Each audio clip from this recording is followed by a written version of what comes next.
Va apporter ces quelques carottes à Monsieur Lièvre, dit Papa Renard à son fils. Il habite de l'autre côté de la forêt. Mais surtout, ne t'éloigne pas du chemin. Ni une ni deux, le petit Renardeau saisit le pactage et prend la direction de la demeure de Monsieur Lièvre. Un chouette bonhomme, l'ami de papa. Toujours un peu de viande pour moi. C'est donc en chantonnant un petit air que vous devez probablement avoir en tête que le gentil Goupille franchit le seuil des bois. Le joli chemin est très agréable pour l'y coussiner. Je serai vite arrivé. Pendant que le loup n'y est pas. Oh, quelle bonne odeur! Sûrement un poisson qu'un ours est en train de faire cuire! S'exclame le jeune animal. Poussé davantage par son estomac que par sa raison, il quitte le sentier pour se diriger vers le si délicieux nectar. Soudain, un grognement derrière lui, un grognement terrifiant. En tournant sa gueule, terrorisé, notre héros découvre un immense loup tout dents dehors, arborant des yeux ambrés et menaçants. « Oh, vous m'avez fait peur, monsieur l'agent. » Parfaitement volontaire, petit garnement. Tu ne sais donc pas qu'il est imprudent de s'aventurer seul hors de la route. Tes parents ne t'ont pas appris à te méfier de ce qui rôde dans ces lieux, dit le policier en redressant sa casquette bleue. Je ne le ferai plus, monsieur l'agent, je le promets. Tout le monde sait que les renards sont de fiefs et fourbes, mais pour une raison inexplicable, tout le monde continue de se faire avoir.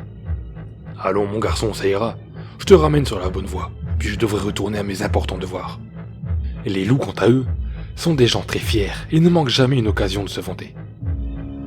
Si le loup y était... De nouveau sur le chemin, pratiquement en bout, et encore ce parfum. Renardeau rumine, il a faim, et Monsieur Lièvre n'est guère rapide dans la cuisson de la viande. Le loup est parti, et sa truffe lui dit que le poisson est tout prêt. Bon, je vais aller, mais rapidement alors. On dit que les renards sont rusés, c'est exact, mais seulement à l'âge adulte.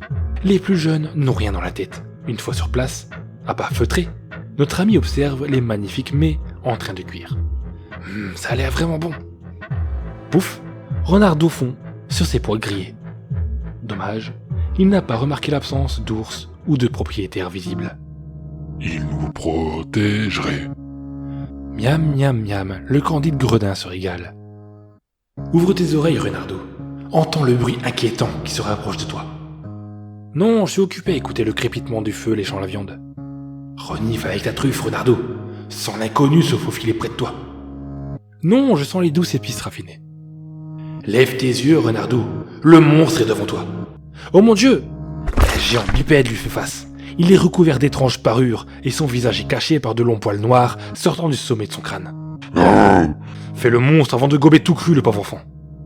Renardeau aurait dû se souvenir qu'il vaut mieux avoir la tête bien pleine plutôt qu'un ventre repu.